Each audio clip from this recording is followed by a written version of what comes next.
So this is a pre-video response to I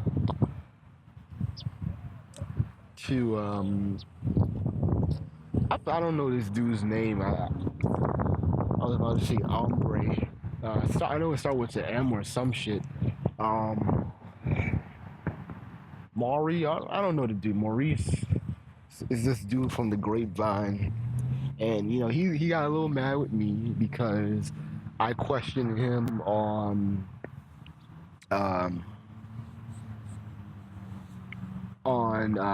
this episode, for the future episode for the Grapevine, about Hoteps and versus the gay agenda.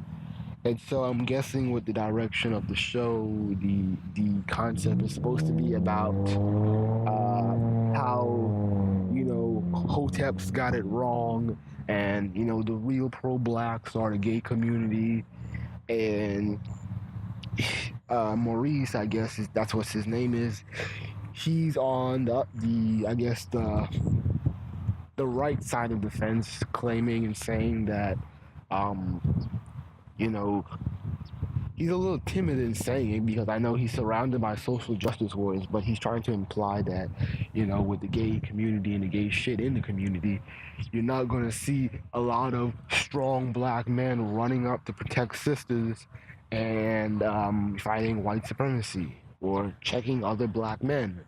And I know a lot of people are uptight about it. I know I'm pretty sure um, um, Donovan is uptight, but I can debate Donovan too, and I can say that this shit, Maurice, I have nothing. I have no problem defending you, even though I don't really agree with you much. I just know that you have a good thesis. You don't have a good, I guess, body of the body of the essay, but I can appreciate your thesis if you can understand my analogy. One thing I will say about that is you're right. The gay community is not a warrior class. Despite, I mean, really, you don't see any type of structured aggression with the LGBT community, other than ratchet fights, hair pulling, ghetto-ness, mimicking black women fuckery and all that shit. They don't have a structured uh, a structured tone about themselves. They don't have a militaristic tone about themselves or a stance, and so it's easy to and really a lot of these dudes are soft. Is they're taking it in the ass, and I don't have respect for dudes that do that. There's no way I can respect you as a person, but there's no way that you're gonna come to me and telling me that you're fighting white supremacy physically while taking it in the ass. There's just no way. There's just no way. Um, the gay community is not march. I mean, yeah, they're marching, but it's really just shouting. They're not really controlling anything, and they're not a warrior class.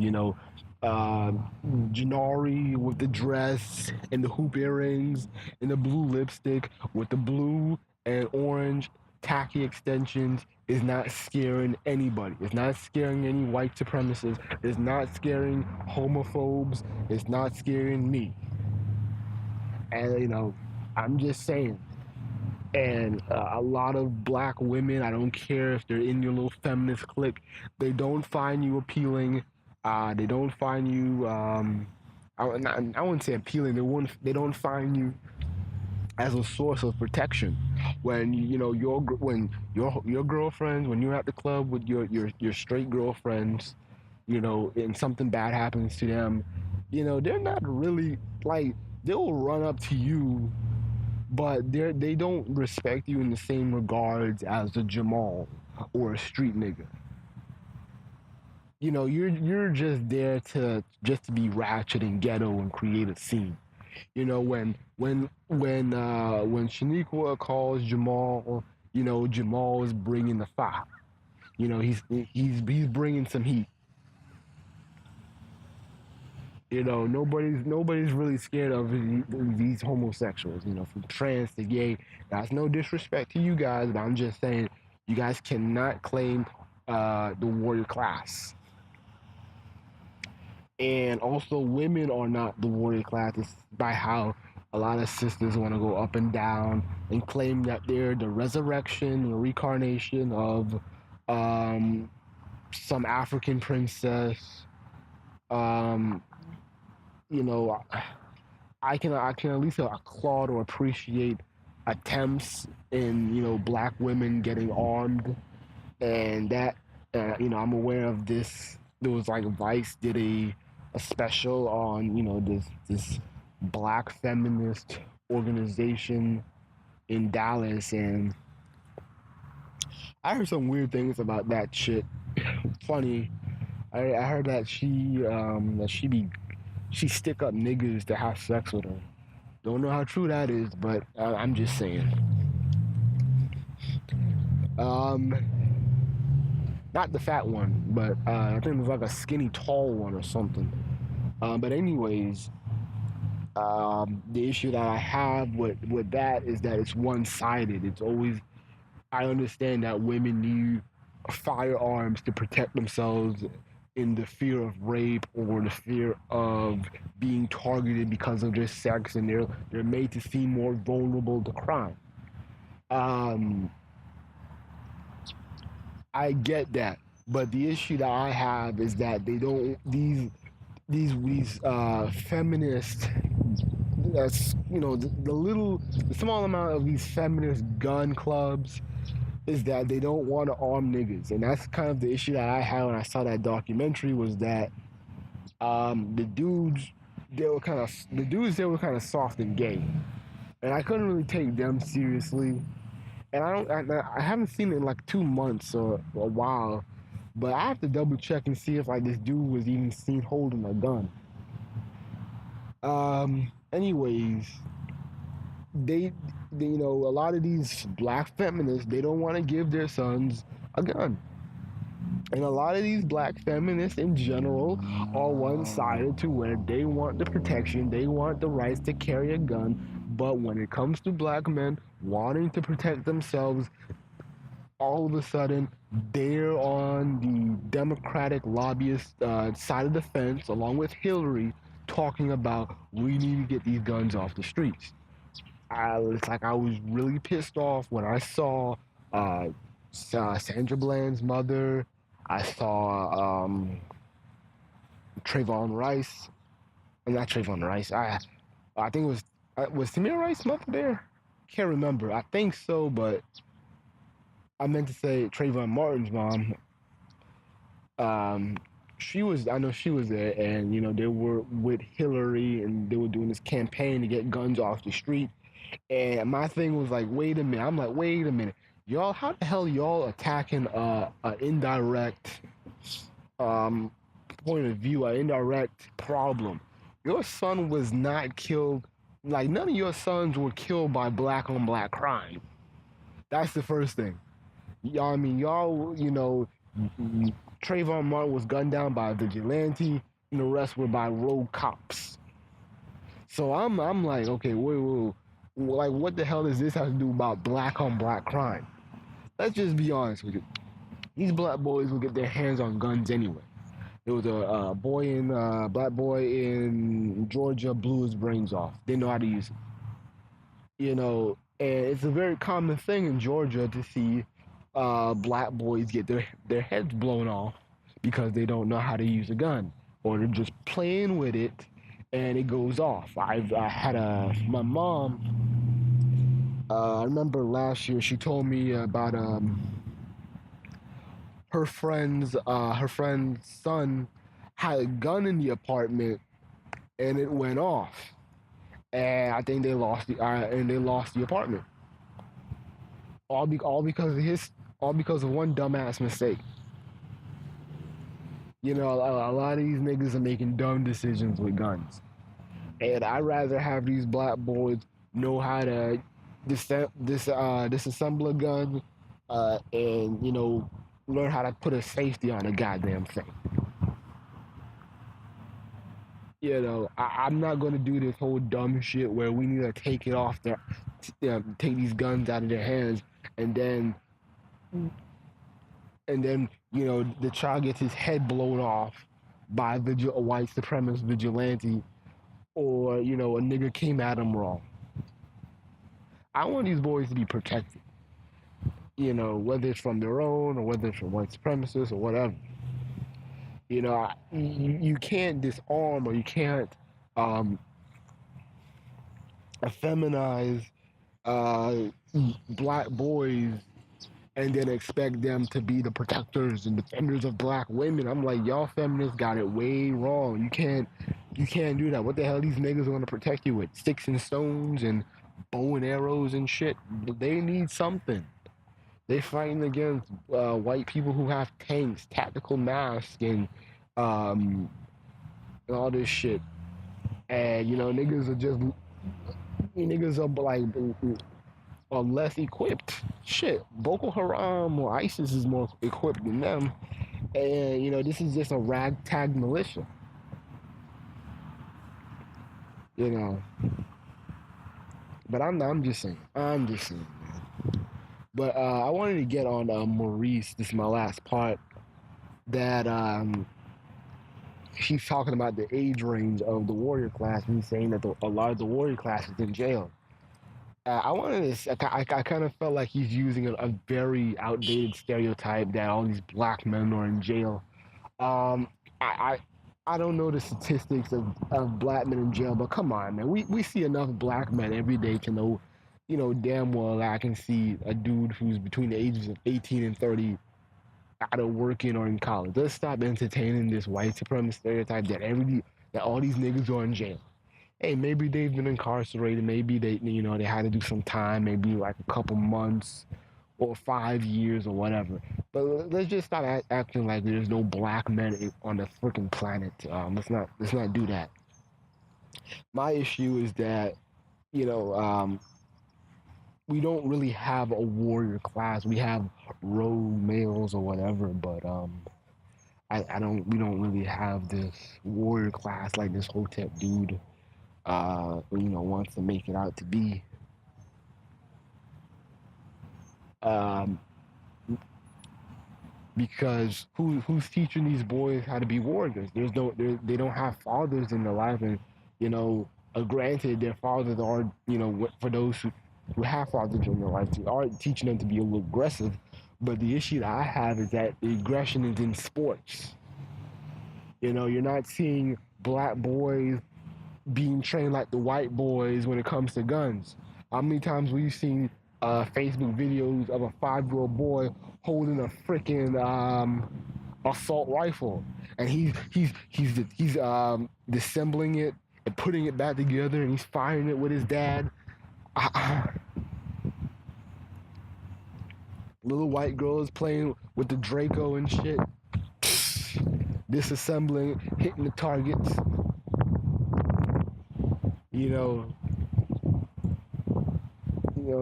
These black boys aren't equipped.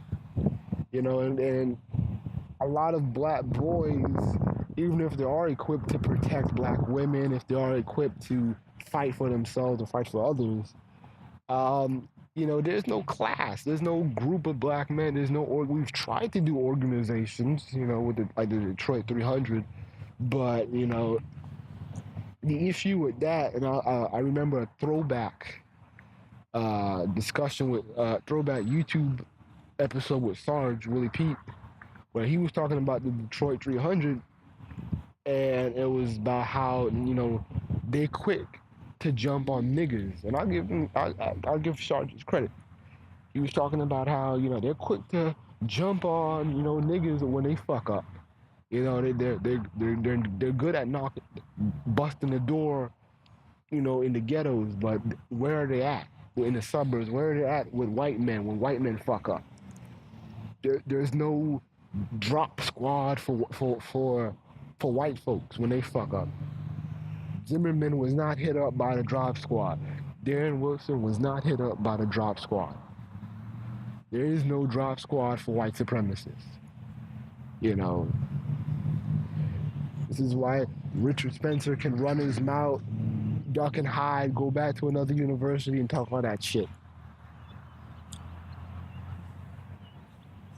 You know, but we don't have one. We don't have and I can break it down in this way because break it down and saying that a lot of black boys don't trust black women, whether it's for legitimate or illegitimate reasons. You have songs like "These Hoes Ain't Loyal." You have all these kind of aggressive songs, and you have black boys not trusting black women, and like the shit you see in Maury, the shit you see in Jerry Springer, and black boys are like, man, these bitches are here trying to get at me. These bitches are trying to, pin a baby on me.